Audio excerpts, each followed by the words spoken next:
Bonjour, Gilles Dorval, entraîneur expert en course à pied. Je suis ravi de vous retrouver pour cette vidéo dans laquelle je vais partager avec vous un extrait d'une de mes webconférences dans laquelle j'indiquais aux coureurs-joggeurs, c'est-à-dire à la personne qui s'entraîne 1 à 3 fois par semaine en course à pied et qui éventuellement mène une autre activité physique à côté, telle que du foot, de la natation, du VTT, et qui aussi aime participer de temps en temps à une petite course à côté de chez lui, de voir comment structurer sa semaine d'entraînement afin de rendre son entraînement un peu plus efficace. Pour cela, on se retrouve immédiatement après notre jingle.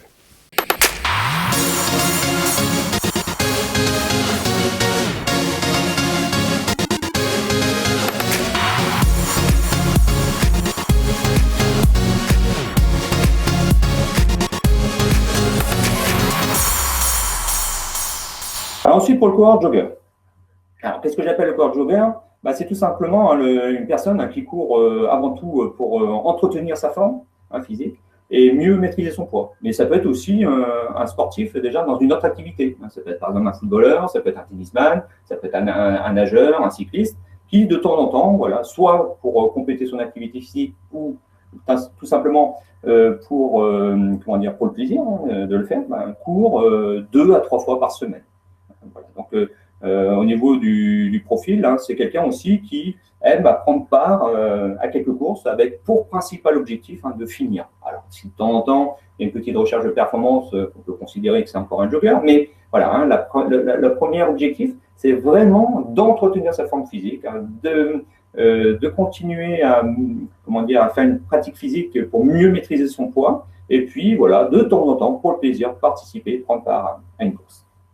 Alors, au niveau des allures vraiment que va utiliser le jogger, on va être vraiment sur 2 types d'allures. Il va avoir évidemment les footings en endurance fondamentale. Donc là, c'est des allures dont l'intensité est comprise entre 45 et 65% de la fréquence cardiaque maximale.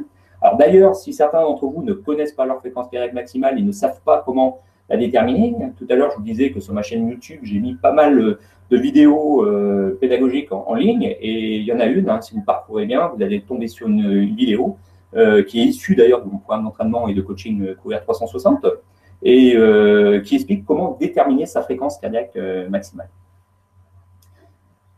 Donc là, en fonction de sa fréquence cardiaque maximale, on peut identifier donc deux types d'allures, des footings en endurance fondamentale, et puis ensuite un travail de fractionné à allure modérée. Alors pourquoi ce travail de fractionné à allure modérée? Parce que même si vous n'êtes pas en recherche d'un objectif chronométrique, à la recherche d'un temps sur une distance, par exemple sur un 10 km, ce travail de fractionné à allure modérée va être intéressant déjà au niveau sensation. Vous allez aller un peu plus vite que lors des footings, donc ça va être plus agréable au niveau de l'allure de footing.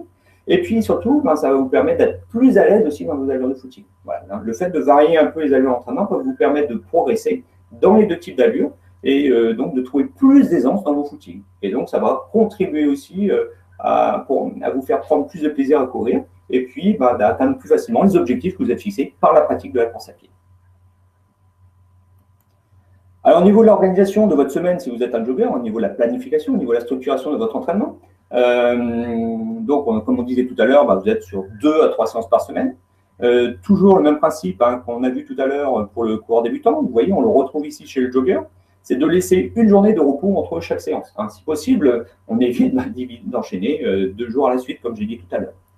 Donc, ça, c'est la première chose. Autre chose, dès que possible, alterner une journée de travail avec une journée de repos. Donc, ça rejoint ce que je viens de dire. Et puis aussi, respecter l'alternance, une séance de footing et une séance de qualité. Alors, séance de qualité, c'est vraiment un terme plus technique. La séance de qualité, c'est le travail de fractionner, le travail de fractionner à modéré, et puis surtout le travail de fractionner à des allures beaucoup plus rapides, notamment en VM1. Donc là, ce n'est pas trop votre cas pour la VM1, pour le coureur jogger, mais par contre, au niveau du travail de qualité, on peut considérer que le travail de fractionner à 85-90% de la fréquence cardiaque maximale correspond déjà à un travail de qualité vraiment conséquent.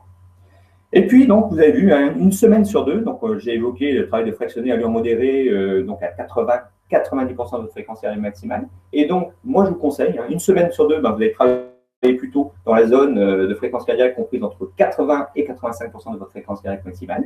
Et puis, la semaine suivante, vous serez à 85-90% de votre fréquence cardiaque maximale. Donc voilà, en gros, pour l'organisation de votre semaine d'entraînement. Alors, d'une manière concrète, qu'est-ce que ça donne? Parce que là, donc, je vous ai donné des éléments. Donc, d'un point de vue pratique, ça nous donnerait, par exemple, ce type de programmation. Donc, vous avez vu, J'ai programmé une séance le mardi, une le vendredi, une le dimanche. Donc, je respecte cette idée de garder un jour de repos entre chacune de mes séances d'entraînement. Et puis, donc aussi, vous avez vu, j'alterne un footing, une séance de qualité, un footing. Et puis, si je devais reproposer une séance, par exemple, la semaine suivante, le mardi, ça serait de retour un travail de fractionné. Voilà. Et puis, le vendredi suivant, un footing. Et dimanche suivant, de retour du fractionné. Donc, une séance sur deux footing, en endurance fondamentale. Et la séance suivante, un travail de fractionné, soit à 80-85% de ma fréquence cardiaque maximale, soit à 85-90% de ma fréquence cardiaque maximale. Donc là, je vous ai donné un petit exemple de séance que vous pouvez faire.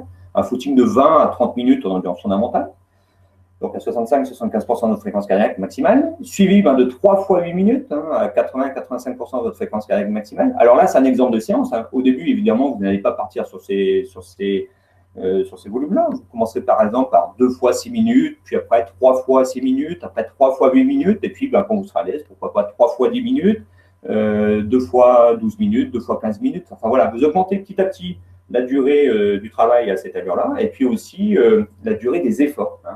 On peut augmenter soit le nombre de minutes effectuées à une allure précise ou à une intensité précise, et puis aussi la quantité de minutes courues en continu à cette allure-là. Voilà. Alors là, c'est des exemples de séances que je vous donne. Il faut savoir, donc, comme je vous ai dit tout à l'heure, il y a le programme d'entraînement J'apprends à courir qui va être ouvert et accessible début mai.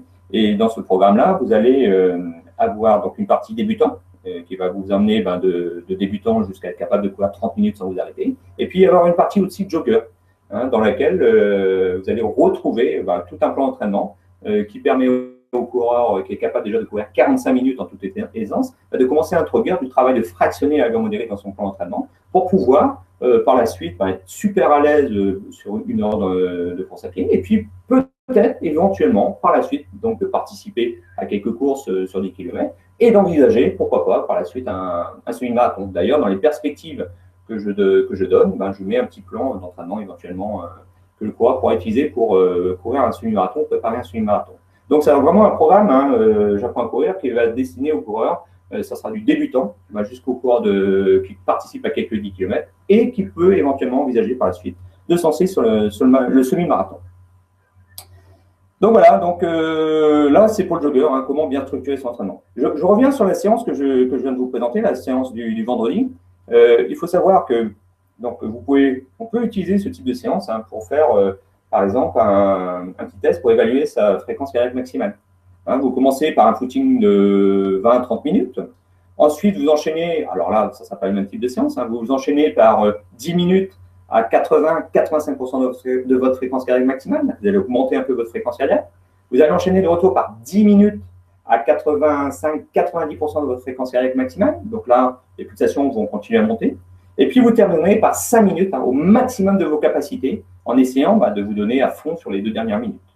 Et là, vous verrez, à la fin de cet effort, vous ne serez pas loin d'atteindre votre fréquence cardiaque maximale. Après, il arrivera peut-être sur d'autres séances que vous augmentez de 2 ou 3 pulsations de votre fréquence cardiaque maximale. Mais en général, on n'est pas loin de ce type d'atteindre cette valeur. Moi, je sais, par exemple, samedi dernier, j'ai accompagné ma fille pour faire un petit footing en endurance fondamentale. Donc, elle court juste 30 minutes.